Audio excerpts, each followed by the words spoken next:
I've always believed in what I call environmental unity, the idea of resonating with your environment, the idea of your environment supporting your life rather than distracting from it. Now for us, this is the Southwest, Southern California and Arizona. When we're home here in Malibu, everything feels right. I'm more relaxed and inspired and creative. And Tara relates it to my astrological geography and says it's because I'm living on my sun line. And maybe that's true. I don't know. I do know that I love to walk the beach and smell the sea, and on days we see dolphins or whales, it always feels like a special gift. When I'm on a talk show and the host asks what's important to me, I answer, my wife and family, and my writing and research, and tennis. Tara and I are just hackers, but we have a great time on the courts, and it's superior exercise. We're about evenly matched. One day I'll beat her, and the next day she'll humble me, but good. And we always applaud each other's good moves. I need to get out on the courts 2 or 3 times a week to clean the cobwebs out of my head so I can write. Of course, our whole family plays. Even Hunter takes formal lessons twice a week, and then he and I work together several more times. And he's going to beat us all one day. The idea here is an extension of Master of Life Winners, Magalog, which is the magazine and catalog combination. So this is an experimental video log, I guess. Now we're going to share some information that I hope you'll find interesting and maybe of value. Then we're going to demonstrate some products, and at the end of the video they'll tell you more about the products. In my New Age career, I found that I have explored those things which most interested or scared me. And then in turn, I've turned around and researched them and shared them with readers. And thankfully, over the years, there's been a lot of readers, which has allowed me to keep doing it. So to begin, I'd like to take you on a tour of our home, because this is where this particular sharing is going to take place. Here above the beach, most homes have the bedrooms downstairs and the living quarters upstairs for a better view. Our decor is a mixture of Spanish, cowboy, beach decor, and your basic library with 8 major bookcases throughout the house.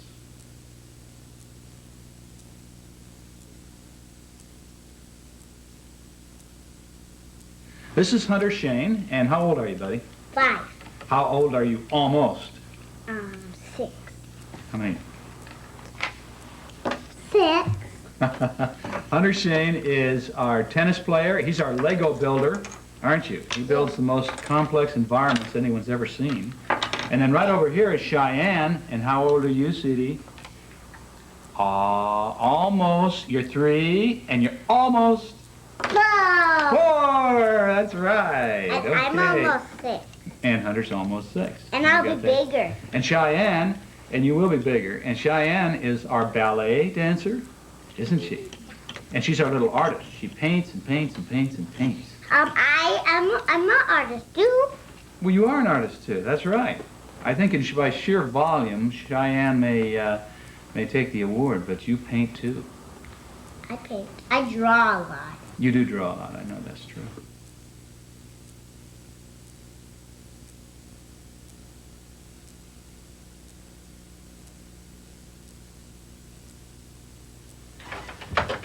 And as if you didn't know, we are in the process of taking a tour of the house. Tara gets stuck here in the edge of the kitchen. This is her workstation, so. Richard's is bigger, the studio downstairs, but I have a better view and I'm close to the food. I'm gonna hug you. Well, you want to hug us? Well, come in here. Cheyenne doesn't understand this touring of the house, does she? Oh! Who are you coming in to hug? You. Oh, I love my hugs. Mom needs one. Oh. Are you going to have them take a look out your window here and see what's out there? Is that cool? It's been raining again for a couple days, and after 6 years of drought, it's been welcome. Although last month the water came down out of the mountains and ripped out our fences. On a clear day, we look out at the Channel Islands off the Santa Barbara coast. At night, the kids like to watch for the lighthouse light to twirl around. Tara's going to show us her roses, although there's not a whole lot of them out at this time. Yeah, well, you guys want a rose? Yeah. There's I not- have the pink one and white one. Oh, you like the sterling over there? Okay, well, there isn't too many roses right now because they're just starting to come out. And with all the California rain, we're not... Okay, you gotta be real careful. Hold it up here. Up, my mama's fingers. That's it. Which one do you want, Hunter? That one's a pretty one. Okay, hold it up. No, no. You're gonna get stuck. Lazy eye.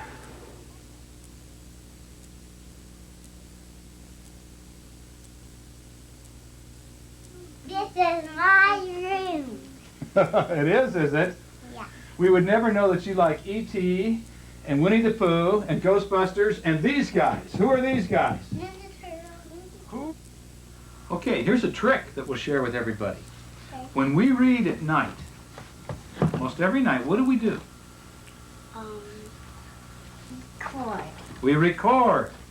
We record the books that we read, and we don't record on anything very fancy. This is our recording machine, and what we do is we just simply lay this on Daddy's chest, don't we? Yeah.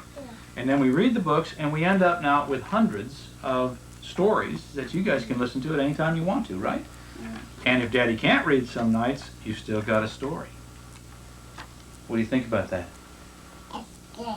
It's When good, are you gonna read and that is good. I'm going to read. Oh, you want me to read now? Even if we're filming, you want me to read about how Kermit studied a picture of a gray stone castle. It must have been a great place to live. Boy, he thought, you'd never run out of rooms to explore. I wonder what's behind the castle. I wish I could see. All right, here's where William and Travis, our two older ones who are living at home. This is where they hang out, their den of iniquity here in the back of the house. Aren't you guys glad to be on camera? Oh, yeah. I thought so. Loads of fun. And you can tell by the wall basically what they are interested in.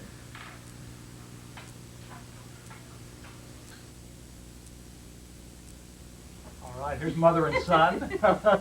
no one can believe that Willie is Tara's child. Yes, my little baby. My baby was double. In the mall, when he calls you mom, what happens? Oh, everybody looks around, I guess. Oh, I thought you were his boyfriend. That's good. That's good for mom. It's probably not so great for Willie, but it's good for mom. This is Cheyenne's room, and we came in here to tell you a little story that she talked to me about last week while I was writing. She came running up and said, "Mommy, the people are going to die in the big black hole." And I said, "What?" And like I was writing, wasn't sure what she was talking about. And she said, "The people are going to die in the big black hole." So I said, "Well, why?" I was trying to still get a grasp on what she was talking about. And so she said, "Well, that I'm there, that you're there, Mommy." And I said, "Why? Where am I?" And she said, "You're in the big city, the big white city. And the city is as white as snow. But it's not snowing." It was snowing. It was snowing? Yeah. No. Okay. No, we're talking about the story you told me last week. That was only non-story. That was from a long time ago. Yeah, that's from a long time ago, huh? And then what? What? They buried the big black hole. They buried the big black hole, they did, huh? Yeah. They buried everybody in the big black hole. See, and so we feel that it's Teotihuacan that she's talking about, and they found that mass grave there. So, so then she told me that all the buildings that were white were being painted to red. And also that the strangers were not only throwing the people in the pits, but they were painting cats, and not little kitties, big cats on all the walls. Yeah. And she knew the names for all the red cat and the brown cat and the white cat. And the blue cat. Is there a blue cat too? Yeah. Also, who she thought was there was Don Tinling, who was in Richard's book. She mentioned his name and said that she thought he was so funny, but that he wasn't in the hole with us. And then Willie wasn't there because Willie was too strong. And I didn't know what she meant by that. But she said the buildings were as white as snow, and they were just white everywhere, and there was lots of water running through, which it was there, you know, in that city. So it was just so fun, the factual, getting, you know, somebody of her mind and never really talking with her about it, and coming up with all this neat stuff. Okay, we have come now to our bedroom, and I'm going to automatic write for somebody, and this is for E.B. out of Nevada, and I want to know what the karma is between her mother and her. So I can read you the letter, and it says, I lost my husband in July 1991. My mother lost her second husband in November 1991. Mother is financially secure, but in poor health. I am the oldest child out of 5 children, 2 from her first marriage and 3 from the second marriage. Mother and her second husband willed everything to their 3 children, leaving me and my sister out of their will. When Mother informed me about this, I was hurt. I figured that the 3 children, all adults now, will look after Mother. As far as I can remember, while I was under her care, I worked hard to make things easier on Mother. Now, Mother is asking me to come work for her, to take care of her. I am 57 years old and not physically well. I also live out of state, while the other 4 of her children live near her. At this time, I don't feel I can handle added stress of taking care of her. What kind of karmic ties do I have with Mother? If you have any insight into this mother and daughter relationship, please let me know. Thank you, E.B. So I'm going to go into trance now, and I'm going to hold her letter right here. And I will explain to you later how I do exactly what I do to go into my session here. And this goes on.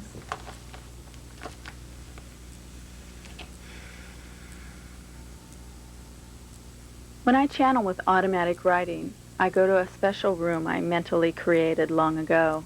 I call it my temple room. When I originally started to create this subjective environment, I thought about elegant surroundings, or better yet, something Spanish that would feel warm and comfortable. Instead, in an altered state of consciousness, my sanctuary just automatically manifested as a cave. A bright and cheery cave-like room where I feel very peaceful. I've never seen furnishings like those in my temple room.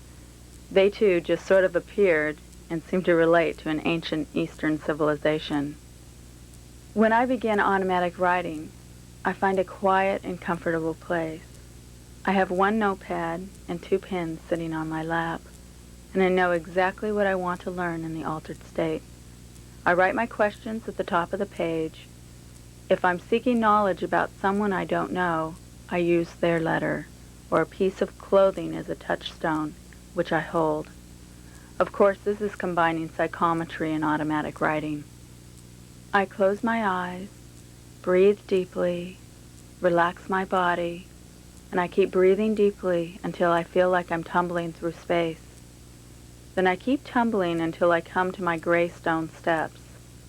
I reach out and feel the steps, and it seems that I literally feel the solid stone. Then I start to ascend the steps to my temple room. My guide Abenda meets me at the entrance. We hug and walk inside. If I'm seeking personal awareness or knowledge about my family or friends, I work right here. But if I'm doing a reading for someone I don't know, Abenda walks me out the back entrance of the cave and down a path to a glass structure, which we call my garden room. The garden is full of plants and intense white light. Abenda says she wants no negativity in my temple room, and when working to find answers for others, it often means meeting with entities who are still earthbound, so we meet them out here. For these readings, we call in a guide or someone who loved the entity in life. When they arrive, I vividly perceive this person seated next to me on a settee. Then I ask questions and let them write with my hand. It's an exhilarating encounter.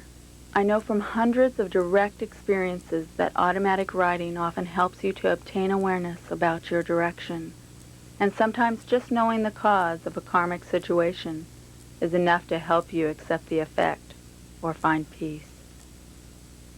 I should point out that I don't do outside readings for a fee, but only to write about in my column in Master of Life Winners magazine. For those seeking answers through this medium, I suggest that you develop your own ability. If you have an aptitude for automatic writing, like any other ability, it is a matter of practice, and lots of practice. This is the automatic writing I received. Anyway, E is a really sweet woman. I don't know why some people need to go through so much unnecessary pain. She really loves her mother and can't imagine the feelings not being reciprocated. She has many ties and lifetimes with the mother and also her stepfather. She isn't particularly fond of her stepfather right now, but she was always kind to him and made sure she didn't interfere with her mother's happiness. She really loves her other siblings also. She knows it was just a casual slight, but will affect E for a very long time, leaving her out of the will. It's not the possessions or the money, it's the feelings and the betrayal. With her mother, she was orphans in their last life together in Madagascar, and they helped each other through thick and thin. This is one of those times. Will she or won't she help her mother? Either way, karmically, E will be okay. She will still help organize help if there seems to be any more problems that arise with her mother. Then we have her stepfather, who in his last life was a poor little boy whose father died, and you were a man, E was a man, and married his widowed mother. You worked and worked, that poor boy, and he never sighed a negative utter. You never paid him either. He wanted so badly for just a kind word from you. He didn't consciously stand up to you in this life. Only with the will has retribution come forth from your last life. His mother bore you children, and they were expected to work hard, and they got a nice word now and again. You will regain lost wisdom in the form of a peace and light meditation. Send out peace and light, and you can attain oneness. Forgive your mother and know she isn't strong enough to fight you on these matters, and you will gain far more than the material world can offer. In light and sunshine, love, Betty B. Then I got another little message that said, "Hi, I want you to know I am okay, Fred." Who that was, I have no idea. This is my studio where I do most of my writing. With a fax machine and a copy machine and a computer modem, I can get by spending a lot less time at the office these days, and I still keep on top of everything that's going on. This room is also Tara's painting studio. We'd both like to find more time for art, but she always manages to produce a new painting or two a month. And the room is also Hunter and Cheyenne's playroom. They have a painting set up, a house, and a play center right beside me. Anymore, I don't know if I could write without their interruptions. I do a little painting too, but there just isn't enough time to do all the writing and the research and the art that I want to do. I've recently written a children's story that explains reincarnation to young children. And in my spare hours, I'm starting to do some illustrations. Tara's also been writing some neat children's material, and eventually it will all probably be released on tapes and in book form. Okay, Tara has demonstrated her technique to go into an altered state of consciousness to do automatic writing, and she's the pro in the family, believe me. I look to her when I want to find one-to-one answers. But I still use the technique of automatic writing myself. I use it more in conjunction with my writing, where I'm looking for philosophical answers opposed to one-to-one answers.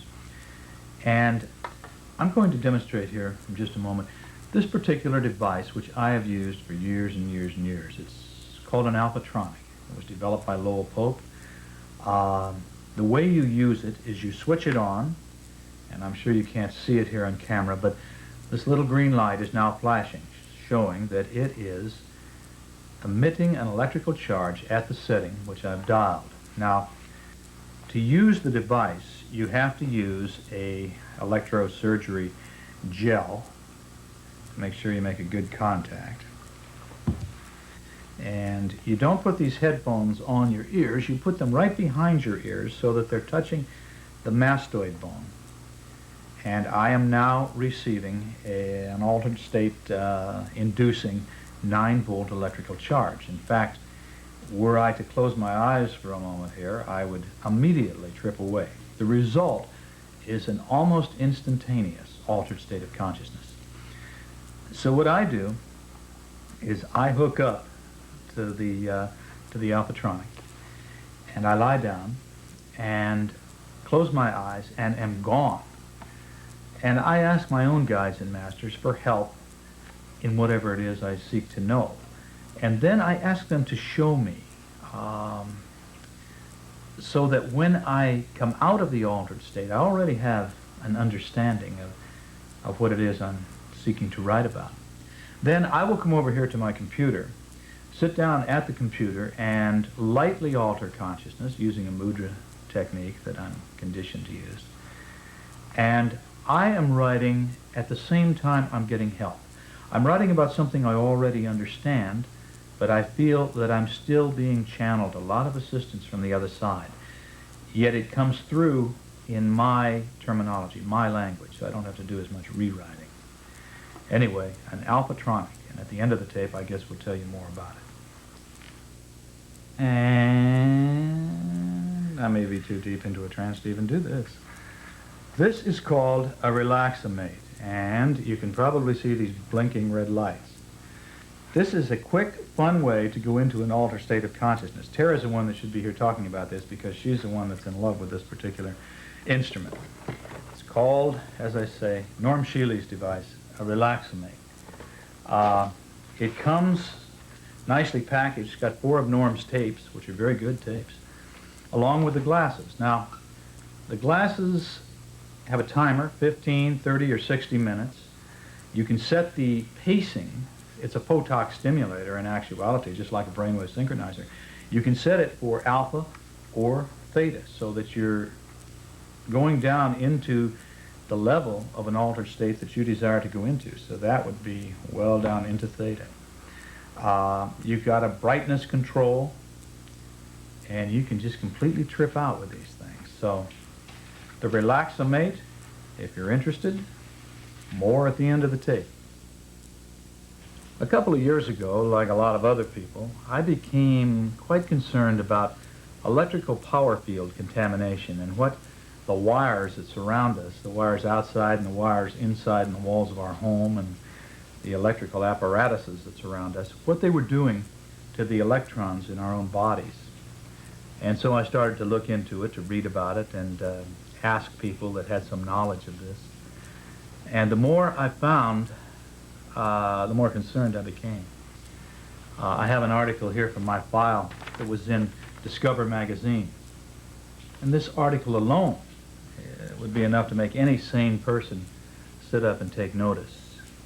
It describes a research study that was done by 2 scientists at the University of Colorado back in 1979.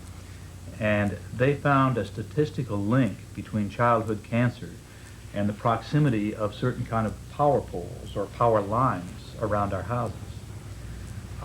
Later, based upon this research and a lot of research that followed, a major projection estimated that 10 to 15% of all childhood cancers were due to the child being in the proximity of power line fields. It goes on and on and on. I could probably prepare a talk and talk on it all weekend.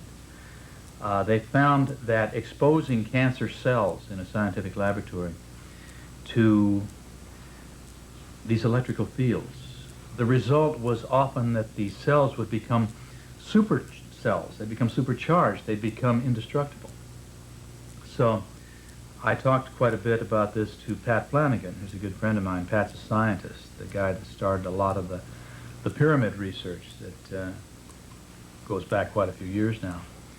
And Pat warned me even about the idea of the electrical lines within the walls of the house. He said sometimes they can create a situation where you're lying there asleep, but you're in the midst of electrical contamination, this incredibly strong power field that's surrounding you at all times. So what really set me into action, I guess, was that as a result of all this talk, I noticed this big box on a power line, power pole right outside our house, in front of our house. And I measured it, and it was less than 50 feet from my young daughter's bedroom. And so I started to call all over the country. I called one person, the next person would send me to another and to another, and it was amazing how uncoordinated the knowledge of this all is. Anyway, I found a company back in Buffalo, New York that was quite knowledgeable to begin with, and he would rent me a gauze meter. I think he charged me $65 for 3 days. He shipped it to me from New York. And this was a big old meter, instrument, meters all over it. And so I took it all over the place. I took it to the office. I received it, I guess, at the office, and so that's where I measured first. And I took it into the room where we keep our mainframe computer, which is the heart of the company. And, of course, it had a pretty good reading. But what amazed me is in going around the office and measuring the different electrical apparatuses that are in any office, I found that a bedroom-style humidifier in my office manager's office was offering a far stronger field than the mainframe computer. The worst item in the whole office was an old electrical typewriter. It was sending out a electrical contamination that nobody would want to be around, except you wouldn't know it unless you had this weird instrument to test it with. And so then I took it home, of course, and I checked the power pole right outside the fence, and there was hardly any reading at all. So my fears about the power pole were unfounded. We checked everything else in the house. I have a power booster here by my computer, and that thing, boy, when I checked the meter against it, I moved it far away from me until I was within a safe distance. Where I'm sitting right now, even though I'm only about 3 feet away, there is no electrical contamination at this point. If I'm this far back from my computer screen, there's no contamination. We'll show you in a minute what kind of contamination, though, comes out of a microwave oven. Now, when we turn on the microwave, we tell the children to run. All right, here's a standard kitchen microwave. Now look at the reading, 30 plus. And at this point, it's just starting to back off. It's still 15. That's an electrical field you do not want to be standing in on a regular basis. All right, this is the power booster on my computer. And when I turn on the scanner, as you can see, it lights up all the way up, 30 plus. Now, I don't want anything more than a week 5 anywhere in my proximity for any period of time. So take a look at how far away I have to get to just about shut down that 5. What we found was that, in looking around a lot, that there was a little unit. This one's called a magnetic scanner, but it gives the same readings, not as calibrated, of course, as that big unit, but it gives the same readings exactly that we got from the big unit. And this one only cost, I think, $49. And so I'm always checking things with it, and this is what we decided to offer for sale. This magnetic scanner is a special value at only $49.95. Electromagnetic field meters usually cost hundreds of dollars. Press a button and it turns on. In the presence of an electromagnetic field, a series of LEDs gradually light, indicating the intensity of the field. It has a low battery indicator and includes a replaceable 9-volt battery and instructions. If you've stuck with us this long, we want to thank you very much for watching and for allowing us to share our lives with you. It was fun. Good luck on all your adventures.